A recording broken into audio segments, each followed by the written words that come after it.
too, racing with Donnie through the years. I know you got some stories to tell about Donnie here tonight, and it's great to see you here tonight. I mean, we hate the reason for you to come tonight, you know, for what we're here for, but just tell us about the days of competing with Donnie out here. Well, it goes back a long time. You got to understand, Donnie and I and Roger Cole started in 1971. I was 18 years old at that time, but Donnie lied about his age. He was only 16, but nobody knew it. So there's a lot of history here at this racetrack and stuff like that. I remember one time that there was one year he was driving for Huey Hart, and everybody used to call me the bridesmaid because Donnie won a lot of races. I finished a lot of seconds.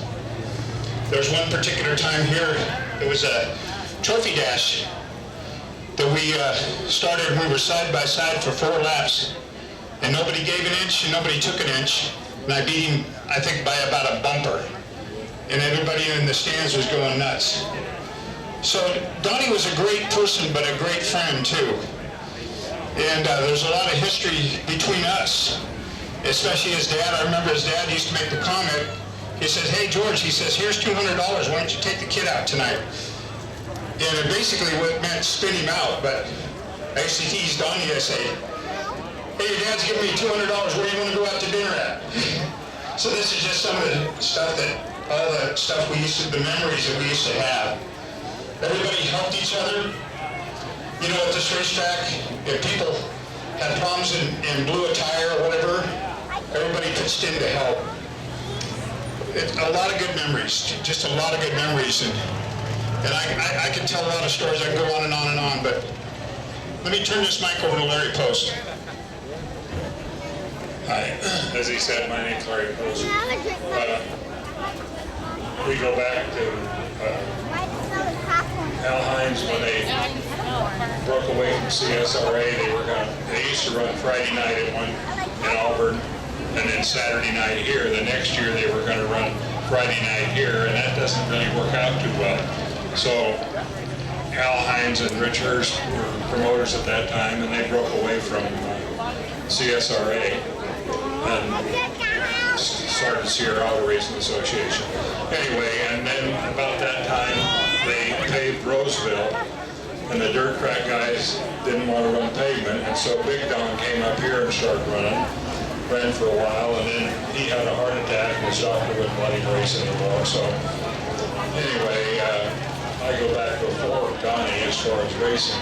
But anyway, the one race that really comes to my mind, back in those days, we qualified the stock cars, and the Fast 4 cars ran a trophy dash. And we had trophy girls, and you kissed the trophy girl, and that was kind of part of the whole program. And some of the fans liked it and everything. Anyway, I was leading the trophy dash, and I went off the end, and Donnie went around, and he ended up winning it. So he came over to give me a bad time after the race was over, and I says, "Well, you know, I saw the gal that was really dressed up walking through the grandstands, and I figured, Dad, she must be the trophy girl. I don't want to kiss her." So I went off the end so you could win it and kiss her. But anyway,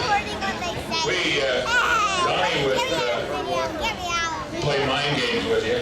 If you were ahead of him on a restart, just before the restart, he'd come up and drive along next to you, just to let you know he was there, and try to intimidate you a little bit. But it was all in fun, and like George says, everybody used to help everybody else. You would lend people parts and all that stuff in the pits, but not out on the racetrack. Anyway, unless you got a question, that's about right.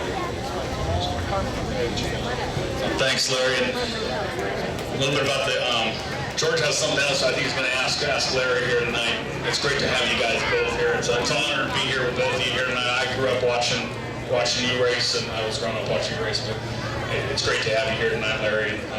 I know it's with a heavy heart here too, because you remember those great days with Donnie, and back when things were a little more fun than serious. And George?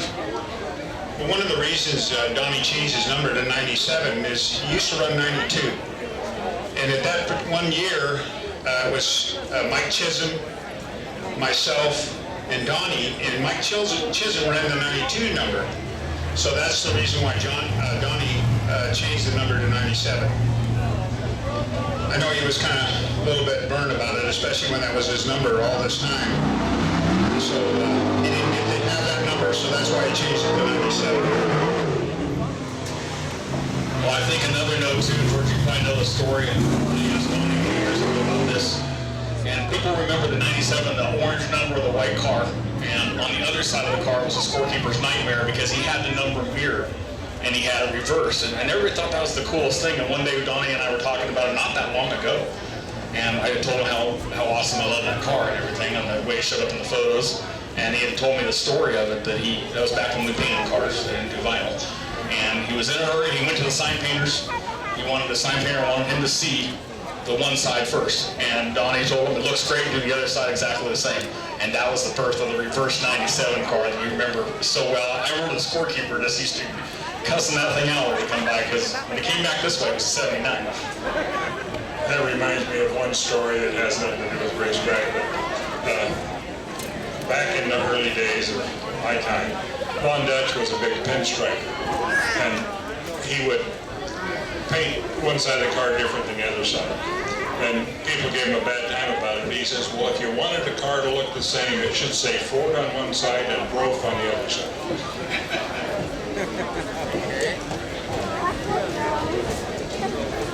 Well, it's a pleasure having you both here, and I hope you enjoy the night.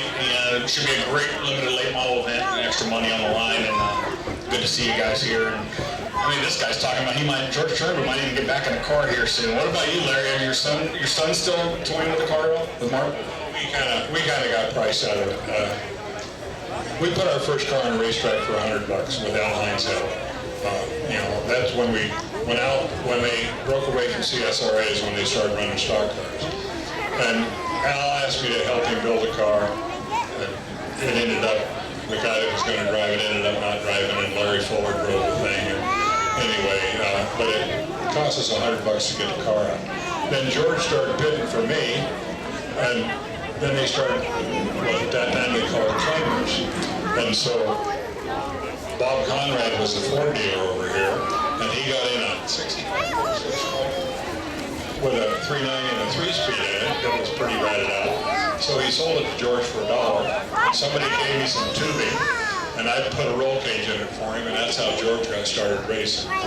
So that was a $101 car. I don't know if he had any more money than that in it. All right, well, it's great talking to you guys tonight. Enjoy the evening. Race fans, I hear Larry Post and George Turnbull here tonight, remembering Donnie Tilford, two of the drivers that traded paint with him many times, and it's great to have them here tonight for the inaugural tribute to Donnie Tilford. And with that said, kindly ask all of you to please stand, gentlemen, please remove your caps as we begin opening ceremony for tonight's national anthem and kick off tonight's big event. Former track champion out of Grass Valley, Mike McClure in the 25X, row number 2 on the inside. The 92-year former champion, multi-time winner this season from Citrus Heights of Matt Tilford. Outside the 29 from Diamond Springs, the 29 of Daniel Keekerson. Jason. Third and final, we're inside the 59, the former track champion, track veteran, Rick Bruner. And your final starter, the 1 of Jason Leonard. And that completes your lineup for heat race number 2 for your Pierce Dogs.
Championship. Row number 3, inside you got the 25, Justin Silvera out of Rancho Cordova.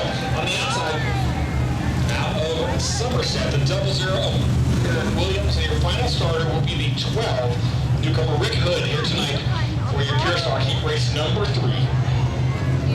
No problem.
By the 00 Eric Williams.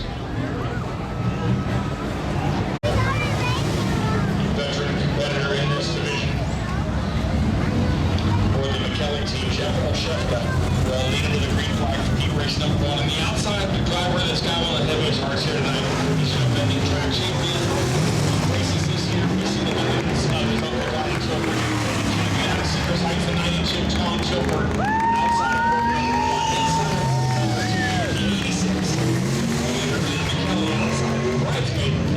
the 37 of Ray Trimble. Inside of row number 3, the 15F of Les Fred, your former Pure Stock champion. On the outside, a driver who travels much of the state and even further out of it to race these events. The one of Ryan McDaniel, multi-time winner, 5 feature wins in this division for this driver. Move up the 5X, Dan Brown Jr. out of Rockland, outside of row number 3. Your final starter, he's 77 years old and still racing competitively. Ken McKelly out of Live Oak.